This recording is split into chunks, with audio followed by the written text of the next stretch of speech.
Maiinit na balita ngayon tanghali. Mga residenteng sakop ng 6-kilometer permanent danger zone mula sa Mount Canlaon sa Pilitanang pinalilikas.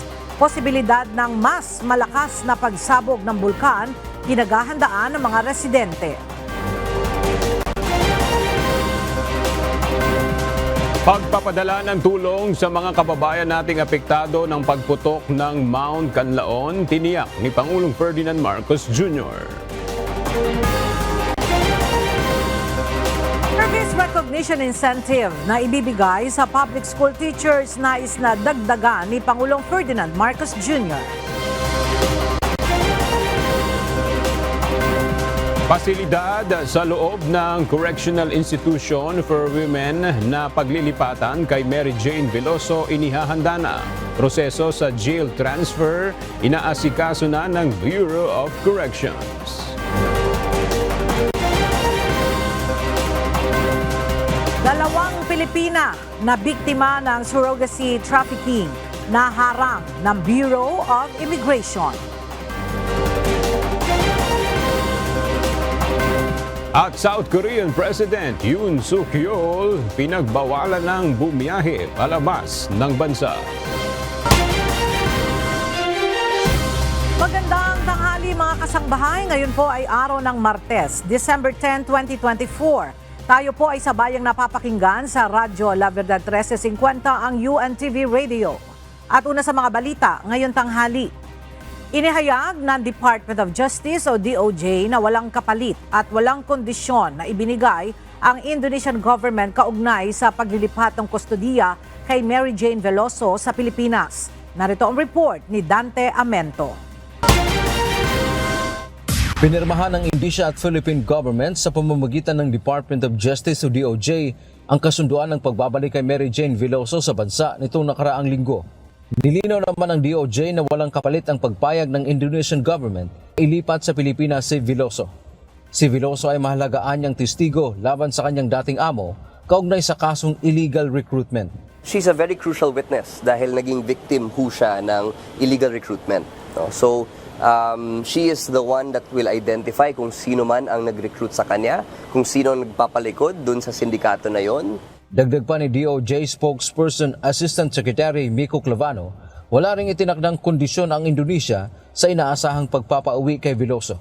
Dati po, ang akala ho natin ay yung legal custody nasa Indonesia, physical custody lang po sa atin. But it seems right now that both legal and physical custody are now with the Philippines. Mismong ang Indonesian government din anya ang may gusto na mapauwi na si Mary Jane sa Pilipinas bago matapos ang taong ito. Dagdag pa ni Clavano, kabilang sa magiging pagpipilian pagdating ni Veloso sa Pilipinas ay pagkalooban ng pardon, executive clemency o commutation of sentence. Kapag nabigyan ng executive clemency si Veloso, maibabalik na ang kanyang mga karapatan bilang isang Pilipino tulad ng civil at political rights kasama na ang pagboto. It's just very comforting to know that the Indonesian government has given due respect to our sovereign country and has given the choice solely to the President. Dante Amento, UNTV, News and Rescue. Diyos ang aming sandigan, serbisyo publiko, ang aming pinahahalagahan.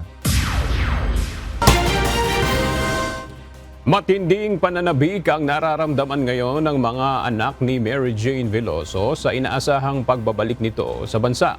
Kaya naman inihahanda na rin ng mga ito ang posibleng tuluyan ni Veloso sakaling igawad sa kanya ang presidential clemency pag-uwi dito sa Pilipinas. Ang detalye sa ulat ni Nestor Torres. Labis na pananabik sa ina. Ito ang nararamdaman ng 22 anyos na panganay ni Mary Jane Veloso nang malaman nitong makauuwi na ang kanyang ina sa ating bansa. 7 taon po ako nung nag-abroad po si mama sa Indonesia po. Yun nga po, para daw po sa pangarap namin, sa pag-aaral po namin, kaya gusto niya mag-abroad. Sabik na sabik po kami magkapatid sa yakap po ng nanay namin. Yung mga taon po na nasayang, yun po, yung susulitin po talaga namin yung bawat araw na magkakasama po kami. Taong 2010 nang umalis sa bansa si Veloso sa pag-asang maaahon sa kahirapan ang kanyang pamilya at mabigyan ng magandang kinabukasan ang kanyang mga anak. Ngunit ang pangarap ni Mary Jane ay parang bulang naglaho nang mahuli ito dahil sa kasong drug trafficking at muntik ng bitayin noong 2015. Napakahirap po kasi wala pa akong magawa na bibitayin po yung magulang ko na walang kasalanan. Napakahirap po bilang anak mo. Yun po yung wala po sa bitay si mama. Napakasaya po namin buong pamilya po nun. Kasi po wala naman po kasalanan talaga si mama. Sabi nga po ni mama, may awa po ang Diyos. Makakauwi din po siya. Ayon kay Daniel, sa loob ng 14 na taong pagkakapiit ni Veloso sa Indonesia, 6 na beses na nila siyang nadalaw doon sa tulong ng Department of Foreign Affairs. Nakatakda sana silang bumiyahing muli sa December 15. Ngunit dahil sa kasunduan ng pamahalaan ng Indonesia at ng Pilipinas, hihintayin na lamang nila ang pagbabalik ng kanilang ina. Ang tanging pakiusap na lamang ni Daniel kay Pangulong Ferdinand Marcos Jr. mabigyan ng presidential clemency ang kanyang ina para magkasama-sama na silang pamilya. Pangulong Marcos, inihiling ko po na sana po diretso na po sa bahay si mama. Kasi po, sabik na po kami magkapatid na mayakap po siya, malikan po. Sobrang tagal na rin pong nakulong ni mama na wala naman pong kasalanan. Yun po yung hiling ng buong pamilya po namin, pamilya Veloso po na sana po makauwi na po siya at diretso na po dito sa bahay. Ito ang magiging kwarto ni Mary Jane sakaling payagan na nga siyang makauwi sa kanilang bahay pagkagaling sa Indonesia. Sinimulan ang pagpapagawa nito ng kanyang pamilya nang malamang ililipat na sa Pilipinas si Veloso mula sa kanyang pagkakakulong ng 14 na taon sa Indonesia. Samantala, bukod sa inihandang kwarto, ihahanda rin umano nila ang paborito nitong adobong baboy at pritong isda. Nakatakdang makipagpulong ang pamilya Veloso sa Department of Foreign Affairs ngayong araw upang pag-usapan ang inaasahang pagbabalik sa bansa ng ating kababayang si Mary Jane. Nestor Torres, UNTV News and Rescue. Diyos ang aming sandigan, serbisyo publiko ang aming pinahahalagahan. Naghahanda na ang Bureau of Corrections para sa inaasahang paglilipat sa Pilipinas ng detensyon ng overseas Filipino worker na si Mary Jane Veloso sa oras na makauwi ito ng Pilipinas mula sa Indonesia. Ayon kay Bucor Chief Gregorio Katapang Jr., may inihahanda na silang proseso para sa gagawing jail transfer kay Mary Jane, gayon din ang pasilidad na posibleng paglagyan sa kanya sa Correctional Institution for Women sa Mandaluyong City. Mula sa Pasay City, alamin natin ang detalye kay Ivan Alvarez live. Ivan, sakaling matuloy ang paglilipat kay Mary Jane Veloso sa correctional, papaano ba ang magiging proseso niyan? Magandang tanghali sa iyo, Ella. Ayon sa panayam natin kanina kay Bureau of Corrections Director General Gregorio Pio Katapang Jr., pagdating ni Mary Jane Veloso ay idediretso siya sa Reception and Diagnostic Center ng Correctional Institution for Women para sumailalim sa evaluation. Dadaan rin siya sa isolation period bago siya dalhin sa pasilidad na paglalagyan sa kanya. Pero paglilinaw ni Bucor Chief Katapang, mangyayari ito kapag nagdesisyon ang Department of Justice na ilalagak nga siya sa Women's Correctional Facility. Ayon kay Katapang, kapag dumating na sa bansa si Veloso mula sa Indonesia, ay posibleng kausapin muna siya ng Department of Justice. Mula dito, inaasahang magbibigay ng direktiba ang DOJ kung maaari nga bang iproseso si Veloso sa CIW. Ayon din sa naging panayam natin kay Department of Justice o DOJ Undersecretary Raul Vasquez, malaki ang posibilidad na sa CIW idiretso si Veloso kung maayos naman ang health condition nito. Pagdating sa CIW, dadaan si Veloso sa assessment sa loob ng 2 buwan. Isasailalim din siya sa 5 araw na isolation period para matiyak na maayos ang kanyang kondisyon bago siya isama sa ibang inmates. Hindi pa naman tiyak sa ngayon kung saang detention site ilalagay si Veloso. Maybe we can make the recommendation kung saan siya ilalagay, kung maximum ba, minimum or medium. Samantala, tiniyak rin ng Bucor na handa itong sumunod sakaling magdesisyon naman si Pangulong Ferdinand Marcos Jr. na bigyan ng clemency itong si Veloso o itutuloy nito sa Pilipinas ang pag-serve sa nalalabi niyang sentensya sa kasong kinaharap niya sa Indonesia. Ginawa ni Katapang ang pahayag sa sidelines ng launching ng 4th Philippine Human Rights Plan na dinaluhan ng iba't ibang government agencies at international organization. Ella, dumalo rin sa event si Executive Secretary Lucas Bersamin para ipakita ang suporta sa pagpapaigting at pagprotekta ng karapatang pantao dito sa bansa. Yan muna ang update mula dito sa Pasay. Balik sa inyo dyan, Ella.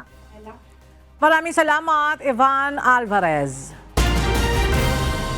Inihayag ni Pangulong Ferdinand Marcos Jr. na may pakiusap ang pamahalaan ng Indonesia kaugnay ng pagpapauwi sa Pilipinas kay Mary Jane Veloso. Kasalukuyan ng pinuproseso ang paglilipat kay Veloso mula sa bilangguan sa Indonesia ay dito na lamang ito ipipiit sa bansa alinsunod sa direktiba ng Pangulo ng Indonesia na bahagi ng jail decongestion sa nasabing bansa. Ayon sa Pangulo, hinihiling ng Indonesia na huwag munang maglabas ng pahayag kaugnay sa araw o petsa ng pag-uwi ni Mary Jane hanggat hindi pa naisa sa pinaal ang lahat. We were asked by the Indonesian government that not to make any announcements until everything is settled. So let's respect that request. Naharang ng Bureau of Immigration ang 2 Pilipina na sinasabing biktima ng surrogacy trafficking sa bansang Georgia. Base sa report ng Bureau of Immigration, sinasabing naharang ang 2 biktima sa NAIA Terminal 1 noong November 27 matapos na matuklasan na peke ang mga isinumite nitong dokumento. Batay sa unang pahayag ng mga biktima, sinasabing bibiyahe sila patungo sa Georgia dahil sa kanilang kakilala at sinabing mamamasyal lamang doon. Subalit, kalaunan ay natuklasan ng mga otoridad na na-recruit pala ang mga ito para magsilbing surrogate mothers sa pamamagitan ng online recruiters sa Facebook. Ayon sa mga biktima, pinangakuan umano sila ng nasa 700,000 pesos na buwanang sahod pagdating sa Georgia. Muli naman binigyan diin ng Bureau of Immigration na ang illegal surrogacy ay itinuturing din na human trafficking na labag sa batas. Na-turn over na ang mga biktima sa Interagency Council for Trafficking para sa ibayo pang investigasyon. Binuksan na ang bagong 3rd Candaba Viaduct sa North Luzon Expressway sa bahagi ng Pulilan, Bulacan patungo ng Apali, Pampanga. Samantala, pinangunahan naman ni Pangulong Ferdinand Marcos Jr. ang inaugurasyon ng naturang proyekto. Mula sa Pulilan, Bulacan, makibalita tayo kay Nestor Torres live. Nestor, gaano kalaki ba ang mag-agawang tulong niyang 3rd Candaba Viaduct na yan?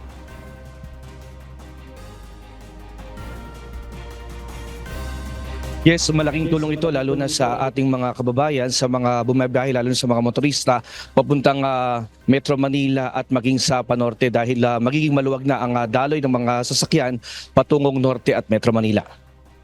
Pinanguna ni Pangulong Ferdinand Marcos Jr. ang inaugurasyon ng 3rd Candaba Viaduct sa Pulilan, Bulacan, Tuapalit, Pampanga bandang alas 9 kaninang umaga. Ayon kay Pangulong Marcos, ang nasabing proyekto ay pinondohan ng higit 7 billion pesos ng Metro Pacific Tollways Corporation o MPTC na may habang 5 kilometro. Sinabi ng Pangulo na panahon pa anya ng kanyang yumaong ama na si dating Pangulong Ferdinand Marcos Jr. Sr. nang maitayo ang first and second viaduct sa lugar na tinuloy niya lang din ito sa panahon ng kanyang administrasyon. 5 dekada o 50 years na anya ang nakalipas mula nang magawa ito ng taong 1977 at ngayon nga ay nagdudugtong ito sa pamagitan din ng 3rd viaduct. Samantala ay naman sa chairman at CEO ng MPTC na si Manny Pangilinan, ang nasabing viaduct ay magagamit na prioridad dito ang mga truck at mga buses. Sa ganitong paraan, malaking tulong ito para maibsan ang traffic congestion papuntang Norte at Manila. Samantala magiging 9 lanes na nga ang Candaba Viaduct sa ngayon dahil magiging tigta 3 lanes na ito mula sa una, pangalawa at ikatlo. At yan mo ting latest live mula dito sa Pulilan, Bulacan. Balik sa iyo, Aga. Maraming salamat, Nestor Torres. Samantala, matapos ang kanyang pagdalo sa inaugurasyon ng NLEX 3rd Candaba Viaduct, sunod naman pangungunahan ng Pangulo ang groundbreaking para sa itatayong Overseas Filipino Workers o OFW Hospital Cancer Care Center sa San Fernando City, Pampanga. Mula sa San Fernando, Pampanga, makibalita tayo kay Nel Maribohok live. Nel, kailan ba ang target na matapos siyang OFW Cancer Care Center? Yes, Ella, target na matapos ang OFW Hospital Bagong Pilipinas Cancer Care Center sa November 2025. Ang cancer facility na ito ay nagkakahalaga ng 80 million pesos at inaasahang magiging operational pagpasok ng taon 2026. Mismong si Pangulong Ferdinand Marcos Jr. ang nanguna sa groundbreaking dito sa San Fernando City, Pampanga. Katabi lamang ito ng OFW Hospital. Sa kanyang talumpati, kinilala ni PBBM ang sakripisyo ng mga OFW at ng kanilang pamilya. Kaya nararapat lamang anya na suklian ito ng pag-aalaga at suporta. Ito ang dahilan ayon kay PBBM kaya itatayo ang cancer care facility na ito. Tiniyak naman ng Pangulo na magdaragdag pa at isusulong niya yung pagtatayo pa ng mga dagdag na cancer care facility sa iba't ibang panig ng bansa. Yan muna ang ating update. Balik sa iyo, Ella. Maraming salamat, Nel Maribohok. Inatasan na ni Pangulong Ferdinand Marcos Jr. ang Department of Budget and Management at ang Department of Education hinggil sa planong taasan pa ang Service Recognition Incentive o SRI na ibinibigay sa mga public school teacher. Sa isang pahayag na inilabas ng Presidential Communications Office, target ng pamahalaan na maitaas pa sa 20,000 pesos ang SRI ng mga guro mula sa kasalukuyang 18,000 pesos. Inatasan ng Pangulo ang DBM at DepEd na pag-aralan kung papaano maibibigay ang nasabing dagdag na benepisyo nang hindi maaapektuhan ang iba pang fiscal responsibilities. Well, we are doing, well, teachers are a special category, so we have to handle that individually. Nagpasalamat naman si Education Secretary Sani Angara sa direktiba ng Pangulo at sinabing malaking tulong ito upang lalo pang mapalakas ang moral ng public school teachers.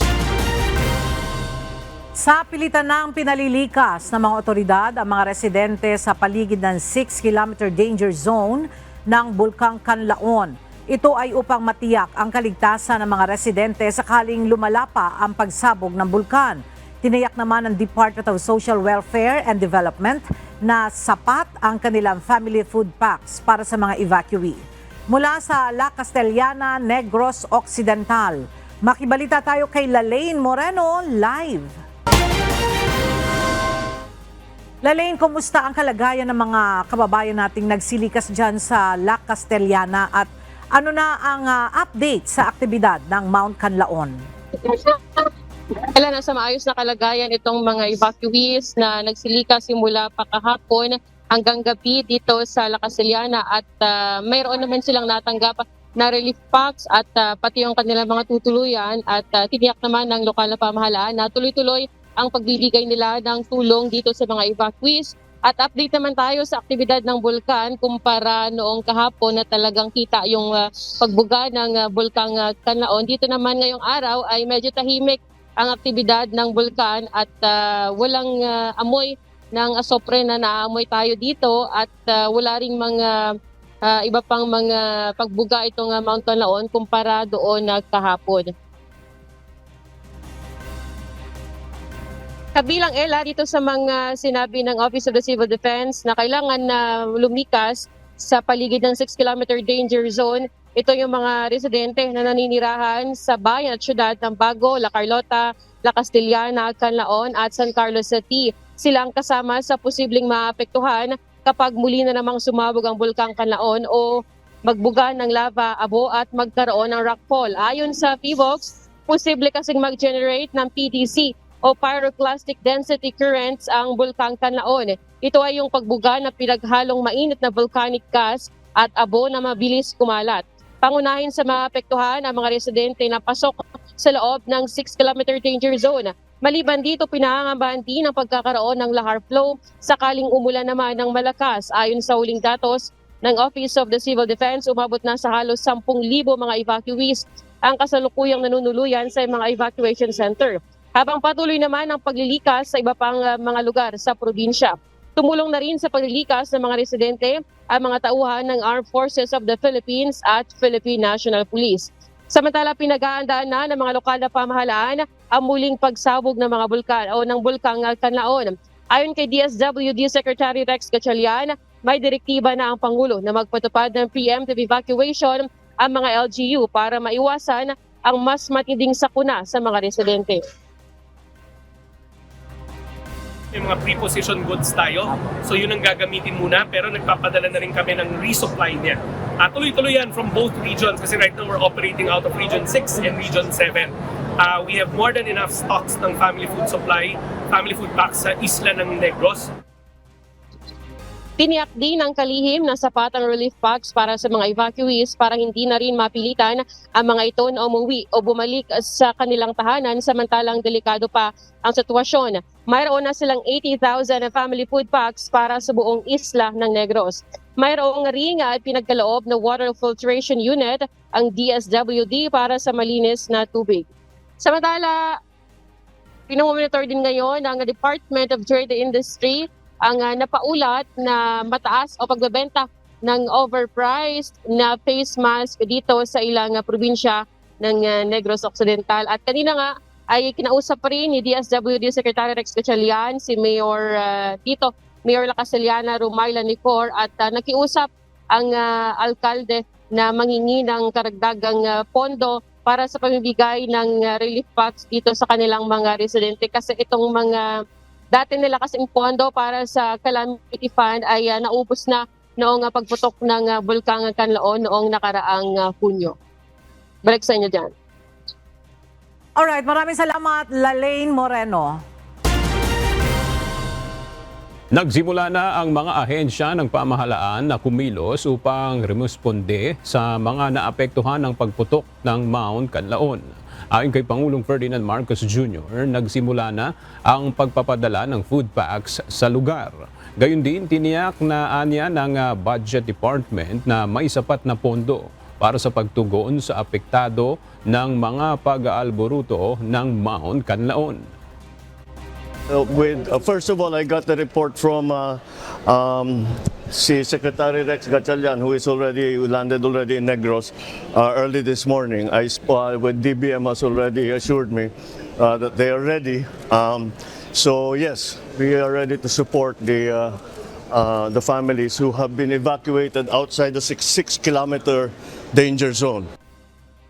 Naubusan umano ng pagkakataon ang House Committee on Good Government and Public Accountability kaya hindi nakapagtanong kay Vice President Sara Duterte nang dumalo ito sa pagdinig ng panel noong November 25, 2024. Samantala, ilang kongresista ang naniniwalang kukulangin na sa oras ang pagtalakay sa impeachment complaint laban sa pangalawang Pangulo. Ang detalye sa ulat ni Rosa Licos.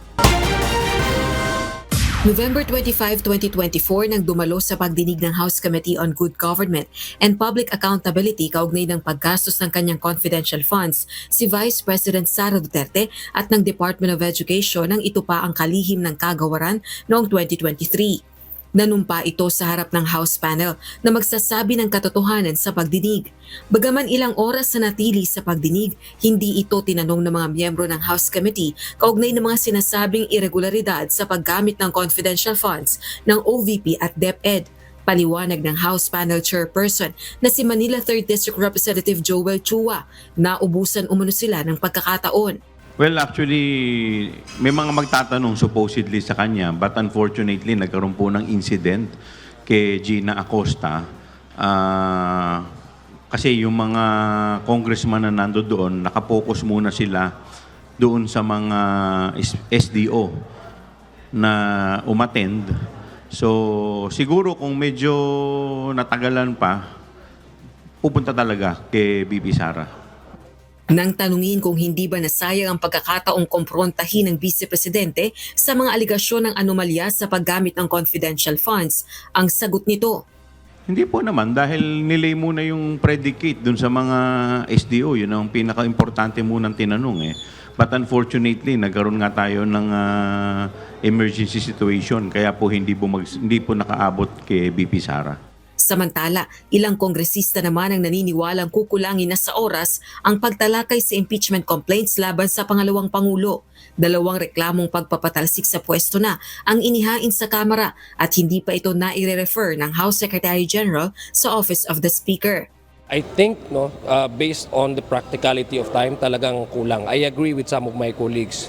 Medyo kukulangin talaga ng oras kung paano natin substantially i-discuss ano itong mga complaints na to. We have to face reality. By next year, come February, national campaign na. By March, local campaign. Batay naman kay House Secretary General Reginald Velasco, may ikatlong impeachment complaint na posibleng ihain umano ng isang religious group laban kay VP Duterte ngayong linggo. Rosa Licoz, UNTV News and Rescue. Diyos ang aming sandigan, serbisyo publiko ang aming pinahahalagahan. Binigyan diin ni Pangulong Ferdinand Marcos Jr. na hindi gagawa ng hakbang ang Pilipinas para palalain ang tensyon sa West Philippine Sea. Ito ang pahayag ng Pangulo matapos ang panibagong insidente ng pambobomba ng tubig ng Chinese forces sa BFAR vessel BRP Datu Pagbuaya na nagpapatrolya sa Bajo de Masinloc. Ayon sa Pangulo, hindi magiging bahagi ang Pilipinas sa pagtaas ng tensyon sa WPS. We are going to continue to perform our mission. We will never be part of an escalation in the situation in the West Philippine Sea. If we look at the evolution of the situation in the West Philippine Sea, the Philippines has never been an agent of escalation of tensions. Naaresto ng National Bureau of Investigation ang isang Chinese national dahil sa pagbebenta ng illegal na droga. Ayon sa NBI, dating nagtatrabaho sa Philippine Offshore Gaming Operator o POGO, ang naarestong suspect na lumipat sa pagbebenta ng illegal na droga. Narito ang report ni Benedict Samson. Unti-unti nang nawawala ng trabaho ang ilang individual matapos na ipagbawal ni Pangulong Ferdinand Marcos Jr. ang operasyon ng Philippine Offshore Gaming Operator o POGO. Ngunit itong December 5, nakaaresto ng isang Chinese national ang National Bureau of Investigation National Capital Region dahil sa pagbebenta ng illegal na droga. Ngayon, itong mga ibang member dati ng POGO, nag-ship naman sa iba. This is the second time that we arrested a POGO worker na pumasok na sa droga. Sa isinagawang entrapment operation, nakakuha ang NBI ng nasa 11 pakete ng suspected shabu na may tinatayang halaga na 70,000 pesos. Actually, medyo maliit lang naman si Sure. Pero ang alarming po dito is marami na po siyang nabibentahan at kailangan po nating malaman kung sino po ang source niya. Kasi para ang isang Chinese national na maging distributor ng illegal na droga ay nakaka-alarma na po. Ayon pa sa NBI, gumagamit din ng online platform ang suspect sa pagbebenta ng illegal na droga. Kasi yun nga, galing siya sa isang POGO hub. So lahat ng mga nakakilala niya, yun na yung napagbebentahan niya.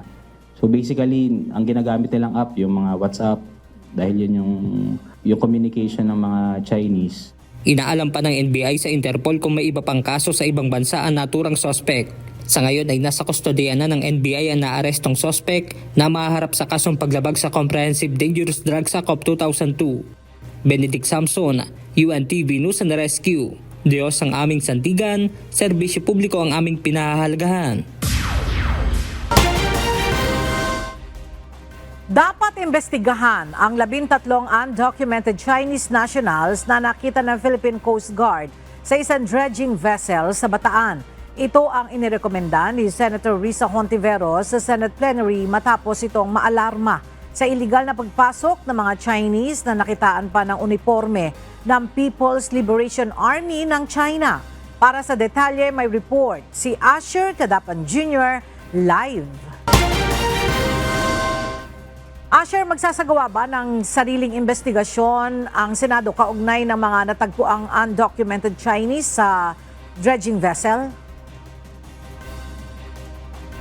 Ella, ang Department of Justice sa pamamagitan ng Bureau of Immigration ang nais-atasan ni Senador Risa Ontiveros kaugnay nga ng pagsasagawa ng agarang investigasyon. Kaugnay nga ito ng ilang 13 undocumented Chinese nationals na natuklasan sa loob ng isang dredging vessel sa Mariveles, Bataan noong November 26. Nagtataka si Senador Ontiveros kung bakit nagtatago ang mga Chinese nationals sa loob ng dredging vessel. Gayon din ng Republic of China People's Liberation Army o PLA uniform ng People's Republic of China na nakita sa naturang barko. Nakitaan rin ang mga hindi dokumentadong Chinese nationals ng ilang ID na may sulat Chinese. Mayroon ding nakitaan na alien employment permit sa ilalim ng China Harbor Engineering Company o CHEC ID na question rin ng senador. Aniya, kung may permit pala sila, bakit kailangan nilang magtago? Ngunit isinawalat rin ng mababatas na ang CHEC ay isang kumpanyang pinatatakbo ng gobyerno ng China na blacklisted sa Estados Unidos noong 2020. Ipinagbabawal mag-operate ang naturang kumpanya dahil umano sa partisipasyon nito sa red militarization ng South China Sea at dahil na rin sa korupsyon batay sa World Trade Organization. Task the Department of Justice through the Bureau of Immigration to probe the undocumented individuals found aboard these vessels. Who are they and what are their objectives? Siyasatin din ang kanilang mga alien employment permits na binigay ng Department of Labor and Employment. Ella, bukod sa investigasyon ng DOJ at BI at iba pang ahensya, nais ring patingnan ni Senador Risa Ontiveros sa Department of Environment and Natural Resources ang mga pinsala na idinulot ng mga dredging operation sa kalikasan. Gayon din ang pagrepaso sa mga kasalukuyang kasunduan kaugnay nga ng mga permit ng foreign entities na may kinalaman sa aktibidad sa ating karagatan. Binigyan din ng mababatas ang kahalagahan ng pagpapalakas ng maritime forces at intelligence agencies gaya ng Philippine Coast Guard. Yan muna ang latest. Balik sa iyo, Ella. Maraming salamat, Asher Cadapan Jr. Nagpaalala ang Department of Justice o DOJ sa posibleng pagtaas ng mga kaso ng scamming ngayong holiday season, lalo na sa online. Kabilang sa tips ng Department of Justice para hindi mabiktima ng scam ay maging mapanuri sa mga mensahe at tawag na natatanggap. Ayon kay DOJ spokesperson Asek Miko Clavano, itong mga nakaraang buwan, umabot sa 100 ang kaso ng scamming ang kanilang natanggap. Sa mga posibleng biktima ng scam ay maaaring pumunta at mag-report sa Cybercrime Division ng DOJ. To make sure that kung sino man ang kausap mo, siya talaga yon. Be very careful of AI videos.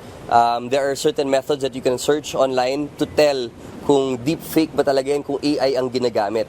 No? So siguro ang pinaka-advice is always be cautious and always doubt. Always be curious kung sino talaga ang kausap mo.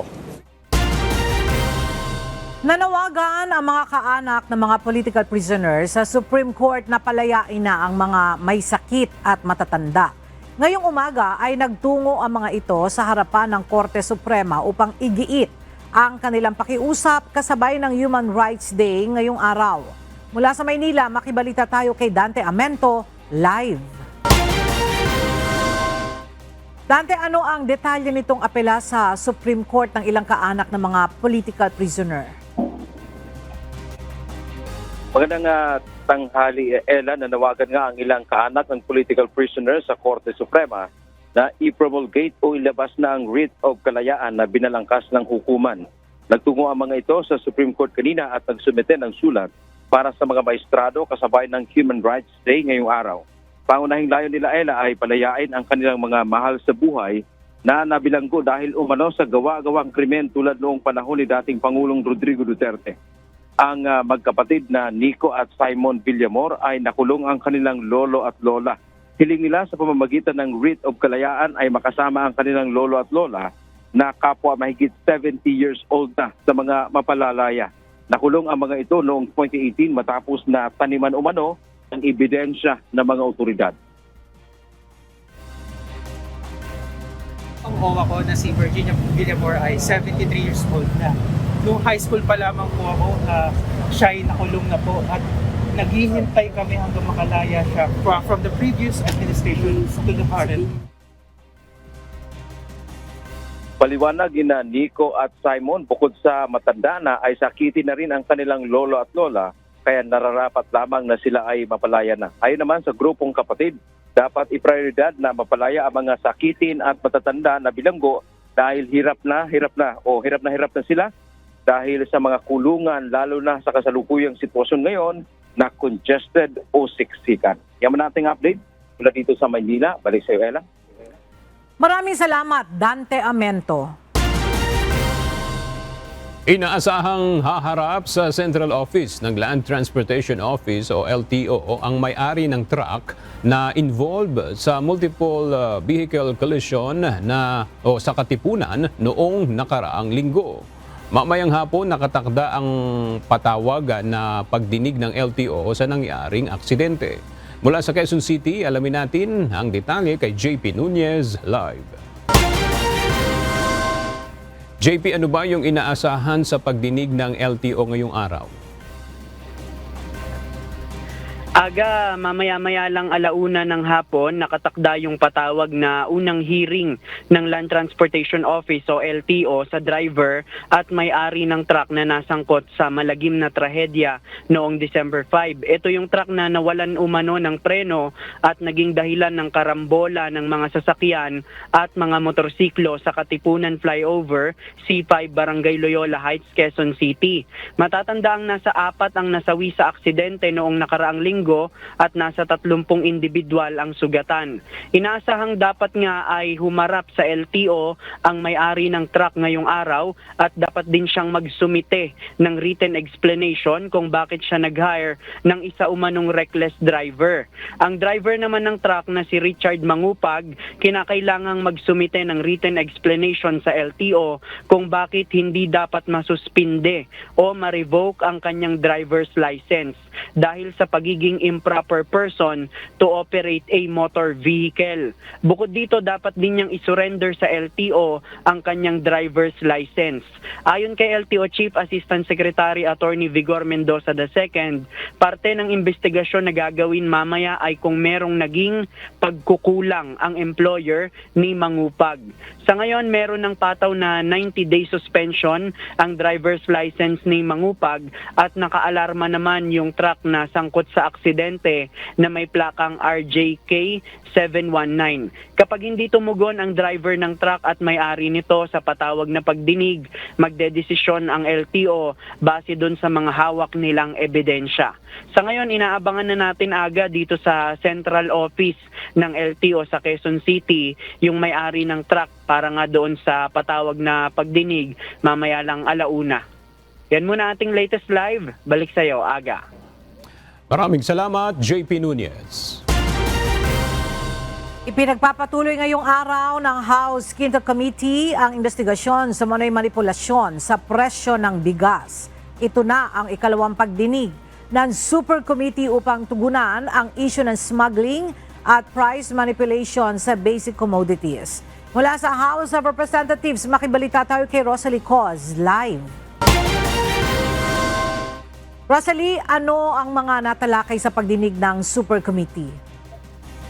Ela, ngayong araw, yung ikalawang pagdinig ng Quinta Committee na inatasang magsagawa ng investigasyon in aid of legislation sa mga ipinatutupad na programa ng pamahalaan upang tugunan yung issue ng smuggling at price manipulation sa basic goods at essential commodities, pangunahin na ang bigas.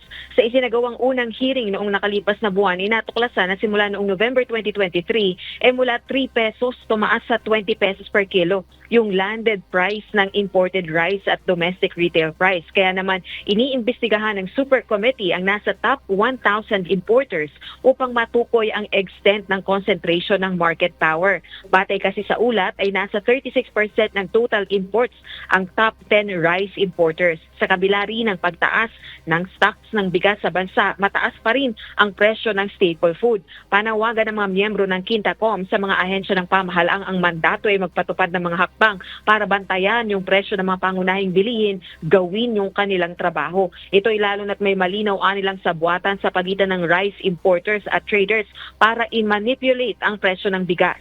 Iminungkahi naman ng National Economic and Development Authority o NEDA na imbestigahan ng Philippine Competition Commission kung bakit hindi bumaba ang retail price ng bigas sa gitna ng pagbaba ng presyo ng bigas sa pandaigdigang merkado, gayon din ang pagbaba ng taripa sa mga inaangkat na bigas.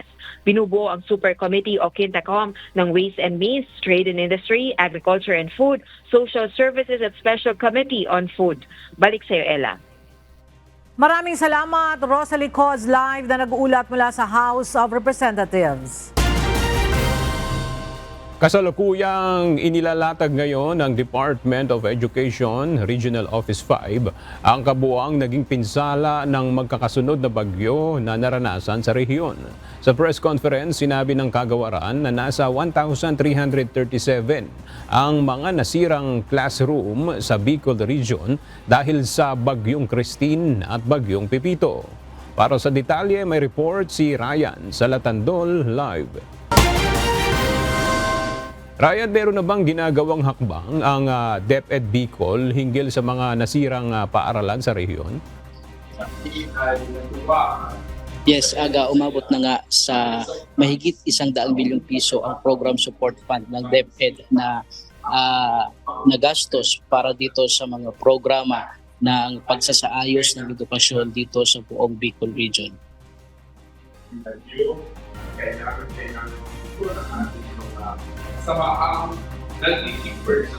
Base sa inilabas na damage assessment report ng Department of Education Region 5, nasa 1,337 na ang mga apektadong paaralan matapos ang pananalasa ng mga magkakasunod na bagyong naranasan sa Region 5. Sa report, sinabing umabot sa 1,216 ang naitalang totally damaged classroom at 2,319 ang major damage, habang nasa 7,511 naman ang nagtamo ng minor damage. Dahil dito, mangangailangan ng kagawaran ng nasa 1,593 na temporary learning spaces upang maipagpatuloy ang pag-aaral ng mga mag-aaral sa rehiyon.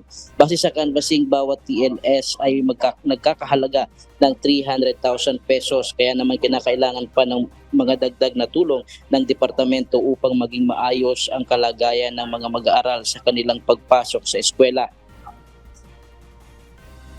What we really need to do is to construct typhoon resistance and earthquake-proof buildings, and we need more funding to education to provide these facilities.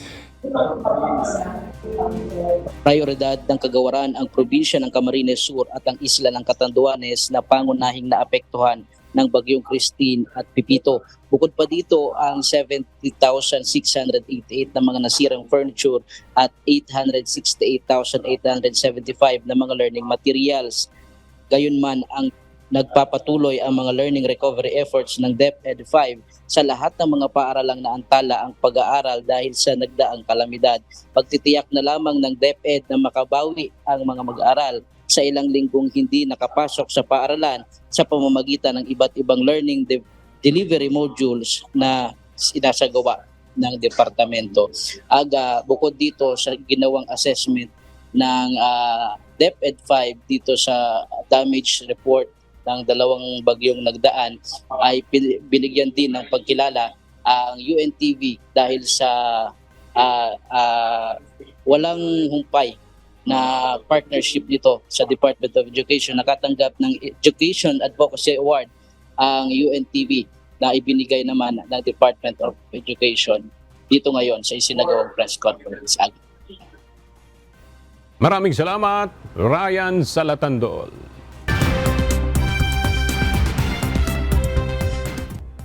Pinagbawalan ng pamahalaan si South Korean President Yoon Suk-yeol na magbiyahe palabas ng bansa matapos ang nabigong plano sa martial law. Kinumpirma ng Justice Ministry at Corruption Investigation Office for high-ranking officials na epektibo na ang travel ban na bahagi ng mga hakbang laban kay Yoon. Humingi ng paumanhin si Yoon at sinabi niyang ipapaubaya ang kanyang kinabukasan sa People Power Party. Ngunit tumanggi siyang magbitiw. Iniulat ng local media na iniimbestigahan na siya sa kasong kriminal dahil sa insidente. Inihayag ng Defense Ministry na nananatili pa rin siyang legal na Commander-in-Chief, ngunit lumalakas ang hindi pagsang-ayon mula sa mga matataas na opisyal ng militar. Ang krisis na ito ay magdudulot ng malaking pagdududa sa kakayahan niyang manatili sa kapangyarihan. Nagbigay ng babala si Chinese Premier Li Qiang tungkol sa lumalalang epekto ng deglobalization sa pandaigdigang ekonomiya. Kasabay nito, nagbukas ng summit sa Beijing ang mga pinuno mula sa International Monetary Fund o IMF, World Trade Organization o WTO at World Bank. Humina ang inflation rate ng China sa 0.2% nitong Nobyembre, isang senyales ng mahinang demand. Pinuna rin ni Lee ang mga bansang nagpataw ng mataas na taripa, ngunit hindi binanggit ang Estados Unidos. Naglunsad ang China ng mga hakbang upang mapalakas ang kalakalan at sumuporta sa mga dayuhang kumpanya. Nangako si United States President-elect Donald Trump na agad niyang papatawarin ang mga sangkot sa Capitol attack noong 2021 sa unang araw ng kanyang panunungkulan. Ibinunyag niyang titingnan niya ang bawat kaso, ngunit may mga eksepsyon para sa mga nagpakita ng matinding karahasan. Noong January 6, 2021, sumugod ang mahigit 1,000 tao sa United States Capitol upang baguhin ang resulta ng halalan. Mahigit 1,500 individual ang kinasuhan at 1,251 sa kanila ang umamin sa sala, habang 645 ang nasentensyahan ng pagkakakulong na umaabot ng hanggang 22 taon. Kinumpirma ni Trump na uumpisahan niyang patawarin ang mga riot participants, ngunit hindi kasali ang mga gumawa ng radikal na kilos. Nagbabala ang TikTok na mawawala ng $1.3 billion na kita o sa kita ang mga maliliit na negosyo at social media creators sa Estados Unidos sa loob lamang ng isang buwan kung ang app ay isasara na sa bansa sa January 19, 2025. Ito ay kung susundin ang mga probisyon ng isang batas sa nationality concerns ng Estados Unidos sa China-based parent company ng TikTok na ByteDance.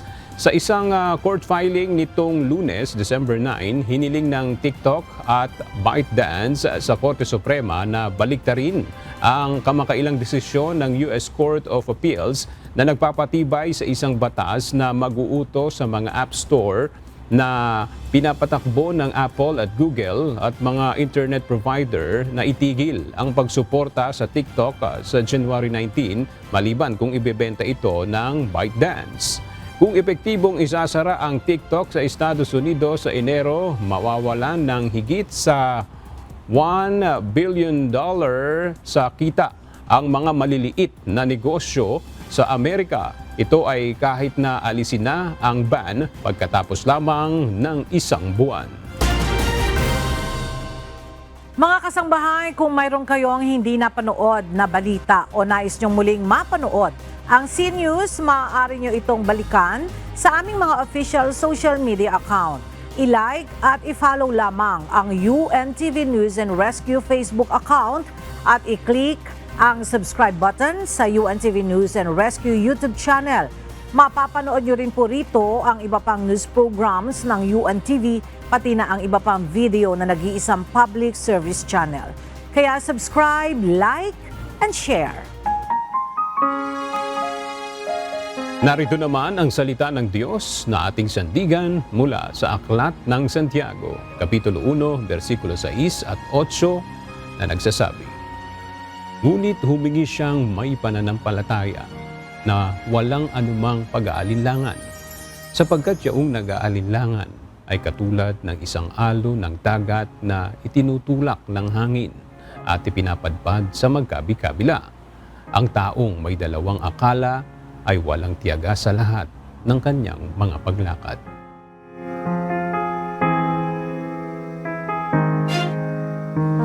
At yan ang mga balitang aming tinutukan at inaksyonan. Dahil sa aming pagbabalita, una ang pagkalinga sa kapwa. UNTV C News, may balita saan mang panig ng daigdig. At dito sa UNTV, Diyos ang aming sandigan, serbisyo publiko ang aming pinahahalagahan. Magandang tanghali.